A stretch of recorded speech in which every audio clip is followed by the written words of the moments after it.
Lando Norris breaks home hearts as a new lap record claims the McLaren driver pole position for the Monaco Grand Prix, as Charles Leclerc is forced to settle for second, as elsewhere Lewis Hamilton received a 3-place grid penalty for impeding Max Verstappen.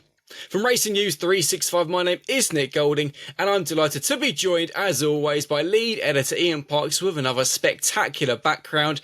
Ian, it was looking for all the world that Leclerc was going to be on pole at home yet again, but only for Norris on his final lap in the dying seconds of Q3 to set a new track record, a high 1 minute 9. Who saw this coming?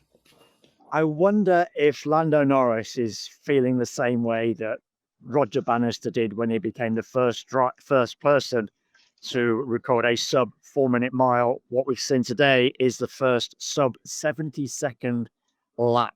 1 minute 10 seconds, just for clarity, just in case people are wondering. The first 1 minute 10-second lap, first 70-second lap around Monaco. Just absolutely phenomenal what Lando Norris has achieved. We've extolled the virtues of some great Max Verstappen laps so far this season, and I think this is another one of those that should go into that category as well, because what Lando did was truly exceptional.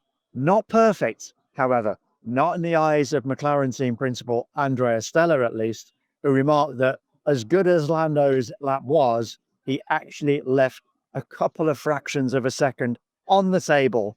In particular, he noted, coming out of the swimming pool complex. That's how precise these guys are when it comes to assessing the laps of their drivers. But nevertheless, he did actually say hats off to Lando for that lap he achieved. So he is hoping that Lando Norris has now turned a corner, as Andrea Stella mentioned, because as we've discussed more often than not over various podcasts and updates across the course of this season, Lando, of course, has had his issues both with the car, both internally with himself, bemoaning the mistakes that he's made.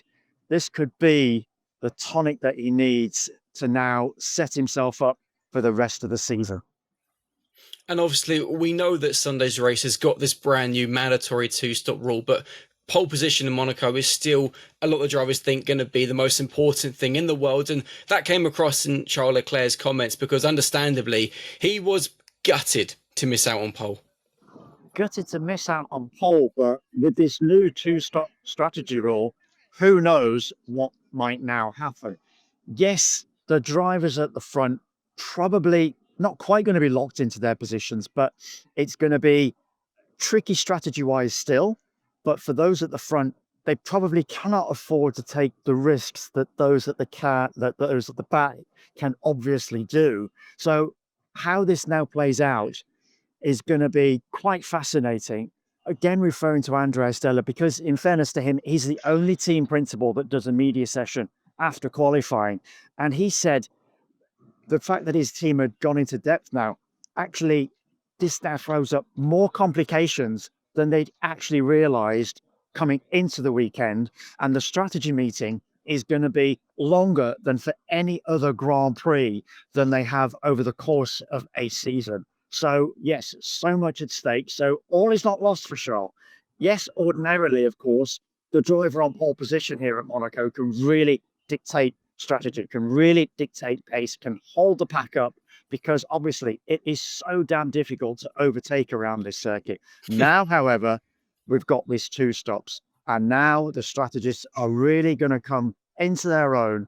For somebody like Ferrari, for a team like Ferrari, this is an opportunity for the strategists within that team to try and work their way past Lando Norris. Yes, McLaren is 1 and 3 on the grid with Lando and Oscar sandwiching Charles, of course.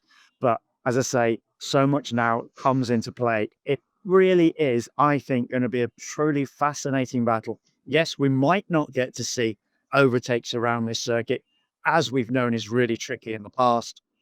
Only 4 overtakes in last year's Grand Prix, for argument's sake. However, the strategy battle is going to be something quite spectacular, I think. And more often than not, I think we're going to see those towards the back really taking those risks, those gambles, as a few of the drivers that are starting at the back have mentioned.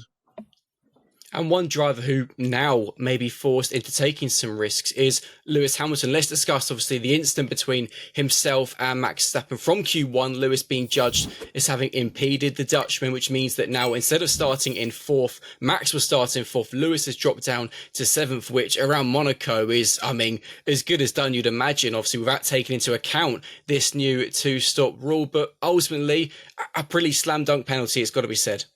Yeah, it was an obvious impeding penalty. In fairness to Max, he actually exonerated Lewis because he was aware of the Ferrari team radio. Basically, what happened, folks, is that approaching turn 2, I think it was, Nick, if I'm correct. Turn 3, Massenet. Turn 3, thank you, Massenet. Lewis was on a slowdown lap, and he got the initial message that Max was actually coming up behind him at a quick one. However, there was apparently a computer glitch, according to Lewis, and then all of a sudden, Lewis had another radio message from his team saying, actually, Max isn't on a fast lap, he's on a slow lap. And what Lewis then did was move back onto the racing line, as initially he'd been off it, having been given that first message that Max was coming up fast behind him.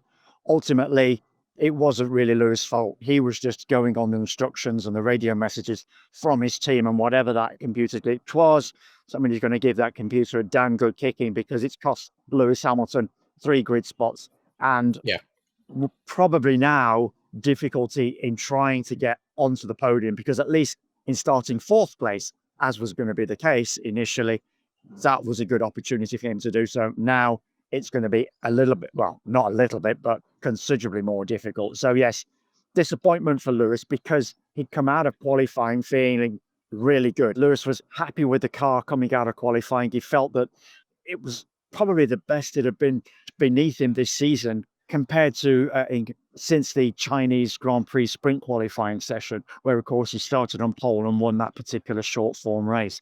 So yeah, disappointment on one hand for Lewis. I'm sure he's going to be feeling it, and now it really is him sitting down with the strategists and working out just what he can do from 7th place on the grid.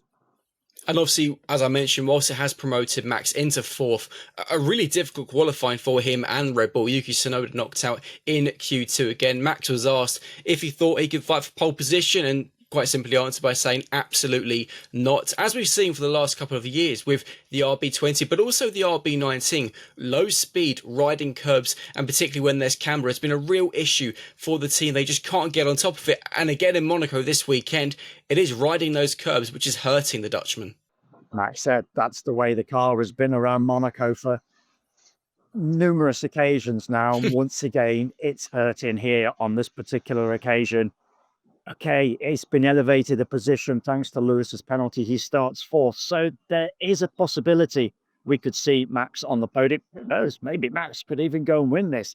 Again, it's just so many unknowns going into this Grand Prix, whereas previously you knew that the starting order on the grid was pretty much going to be the starting order, or the finishing order, should I say, at the checkered flag. For the first time in Monaco Grand Prix history last year, the top 10 on the grid with a top 10 at the checkered flag. I don't think that's going to be the case on this occasion. So there is hope, there is opportunity for Max, and he's just got to do what he can. Damage limitation in terms of going up against his title rivals for now, with Lando and Oscar, of course. Just to quickly run through the provisional top 10 for now from qualifying. It is Lando Norris on pole, with Leclerc joining him on the front row. Piastri in 3rd, Verstappen in 4th, Isack Hadjar in a brilliant P5, Fernando Alonso in 6th, Hamilton 7th, Esteban Ocon in 8th, Liam Lawson 9th, and Alex Albon in P10. Now, quite clearly, there are 2 drivers and 1 team missing from that top 10, and that is Mercedes. I mean, a disastrous qualifying for the team. George Russell coming to a halt in the opening minutes of Q2. Kimi Antonelli crashing at the Nouvelle chicane in the closing seconds of Q1. I mean, Ian, we look ahead to Sunday and teams who might try something risky, while Mercedes have got nothing to lose now. Mercedes have got nothing to lose, but with their drivers both so close together, they can't afford to give them the same kind of strategy. So there's going to have to be some sort of offset. And for one driver, it's likely to work out. For the other, it maybe not. Racing Bulls are in a similar position as far as they're concerned, with, as you mentioned, both Isack and Hadjar in such good form. stake as well. Look, when you look at where Nico Hulkenberg is and Gabriel Bortoleto. So yes, the two for various teams, they know they've got to roll the dice, and it's a question of for which driver might it work out, bearing in mind the closest of those two drivers when you look at the grid positions. But yes, another day of disaster for Mercedes when you consider everything that unfolded for the team just 6 days ago in the Emilia Romagna Grand Prix at Imola. So tough one for them, really tough. And just finally, we've got to give a mention to Isack Hadjar, who was just under 3/10 adrift of Max, but is the second Red Bull family driver in fifth on the grid now, despite obviously a really difficult Friday with his two incidents, one of which brought out a red flag. But I mean, he is just looking better and better, it's got to be said. How long do we give it before we start saying Isack Hadjar for a Red Bull seat and Red Bull change driver for the second time this season?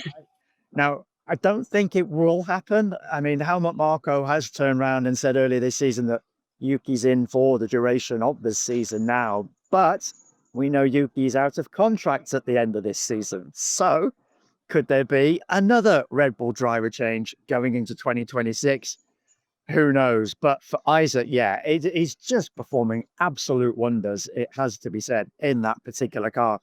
At least he has his teammate in close proximity as well. This was the best performance for Liam Lawson since returning to Racing Bulls, of course, after the 2-race cameo disaster with Red Bull.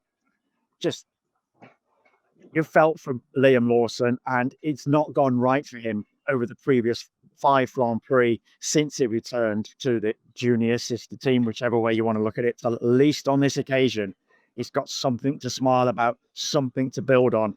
But for his teammate, Isack, it just keeps getting better and better. Now, what can the team do for Isack in this Grand Prix? As you say, practice, yes, he wasn't happy in FP2. He had those couple of incidents, one of which caused the red flag. FP3, Isack said he just was not happy with that car at all. But the team has done something good for him, and he came good in the end in qualifying. P5 on the grid now. Wow. Where could he finish? Well, I have a feeling that for once, this is very much going to be a Monaco Grand Prix to not miss. Who knows what is going to happen, but please let us know in the comments who you think might win and come out on top from what is likely going to be a pretty chaotic couple of hours, I have the feeling. If you can please also smash that like button and subscribe to the channel, that would be amazing. And thank you very much for helping us hit 22,000 subscribers as we continue to push towards 50k. How far can we get? Who knows?